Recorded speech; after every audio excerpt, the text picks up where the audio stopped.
दिसंबर को इस देश की लगभग 1000 फ्लाइट रद्द हो गई। जो हाल इस देश के रेलवे स्टेशन का होता था वही हाल एयरपोर्ट का था। लोग अपने सामान और घर पहुंचने के लिए चीख पुकार लगा रहे थे। एयरपोर्ट सर्विस के लोगों और पब्लिक जिनको ट्रेवल करना था उनके बीच में आर्मी को आना पड़ा, पुलिस को आना पड़ा। स्थिति इतनी बिगड़ गई। भारत में लगभग 850 या 860 के आसपास फ्लाइट जो पूरे एक हफ्ते में लगभग 2300 से 2400 ट्रिप्स पूरी करती है। अब समस्या ये है कि ये पूरा काम सिर्फ 3 एयरलाइन एजेंसी कर रही हैं, जिसमें इंडिगो, एयर इंडिया और अलायंस एयर है। इंडिगो इसमें से 60% मार्केट को कैप्चर करती है और मजेदार बात यह है कि यही इंडिगो बीजेपी को 31 करोड़ का चंदा भी देती है पिछले साल के रिकॉर्ड के आधार पर इलेक्टोरल बॉन्ड के रूप में। उसके अलावा भी 20-25 करोड़ का चंदा इंडिगो ने दिया है, लेकिन कैसे दिया है, किसे दिया है, ये पता आप भी नहीं लगा पा रहे हैं और मैं भी नहीं लगा पा रहा हूँ। यानी मोटा मोटा माने तो 60 करोड़ का चंदा, पॉलिटिकल चंदा इंडिगो ने दिया। लेकिन जब हम 2014 में पलट के देखते हैं तो हमें दिखाई देता है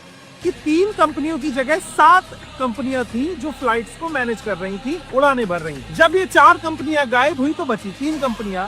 इनमें से 3 कंपनियों में से भी जो एक अलायंस एयर है उसके पास केवल 18 फ्लाइट्स हैं, यानी वो लगभग 5 से 10% मार्केट में भागीदारी दिखा रही है और लंबे समय में बंद होने के कगार पर है। अब बची 2 कंपनियां, इंडिगो और एयर इंडिया। इसी को कहा जाता है मोनोपोली।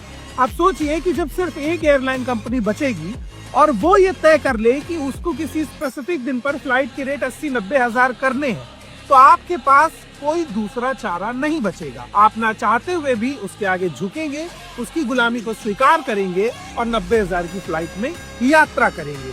इस मोनोपोली को भारतीय जनता पार्टी की सरकार ने बढ़ाने में पूरा योगदान दिया है। वो 4 बड़ी कंपनियां जो बंद हुई, सरकार ने उनको सहयोग नहीं दिया। सवाल ये खड़ा होता है कि एक बाप जब अपनी बेटी के लिए रोते हुए कहता है कि मुझे केवल पैड चाहिए, तब एयरलाइन कंपनियां कितनी सेंसिटिव दिखाई देती है। 80-90 हजार रुपए फ्लाइट के लिए चार्ज करने वाली एयरलाइन कंपनी आपके बारे में क्या सोचती है?